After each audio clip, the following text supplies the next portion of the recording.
Tingnan niyo si Banba! Ang taong yan. Halimaw talaga ang taong yan. Rikia. Gaw.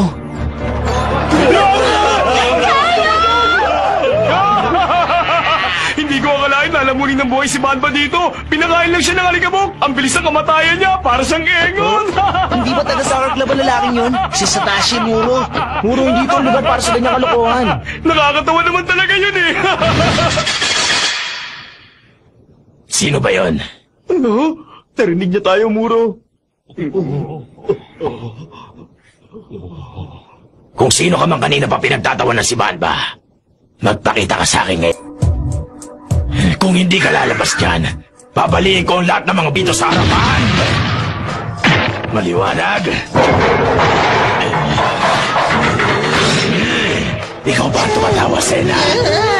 Sabihin mo sa akin, bakit mo siya pinagtatawanan?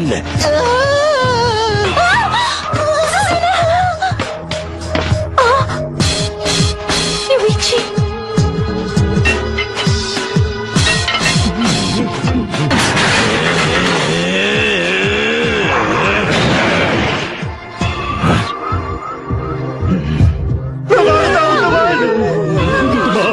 Hindi maganda to, Muro. Anong gagawin natin? Bitiwan mo nga ako, loko ka. Ano bang problema ng monster na yun? Bakit ba siya nagkakaganyan? Kalaban niya si Banba, hindi ba? Hindi ko siya maintindihan eh. Hindi ko siya maintindihan. Bakit siya galit?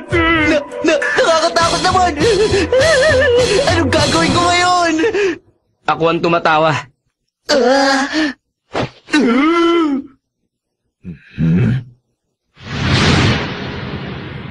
Ako ang tumatawa kanina.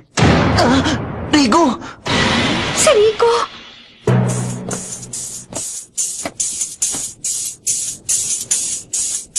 Anong gagawin mo ngayon? Nandito ako. Babaliin mo ba ang buto ko?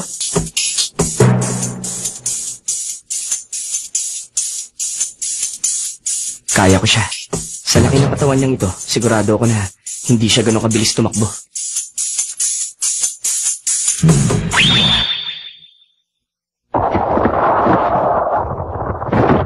Rigo! Sa bilis kong tumakbo, siguradong hindi siya aabot. Kaya ko to.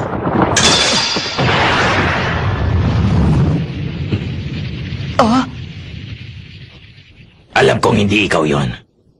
Dahil nakikita ko sa mga mata mo na hindi ka marunong magsinungaling. Gusto kong malaman mo, itinago ni Marco ang impormasyon tungkol sa kakayahan ko nang sa ganun hindi malaman ng kalaban ang lakas ko. Kagaya yun nung nakaharap namin sa quarterfinals. Ang Cebu Wild Gunmen, naiintindihan mo ba?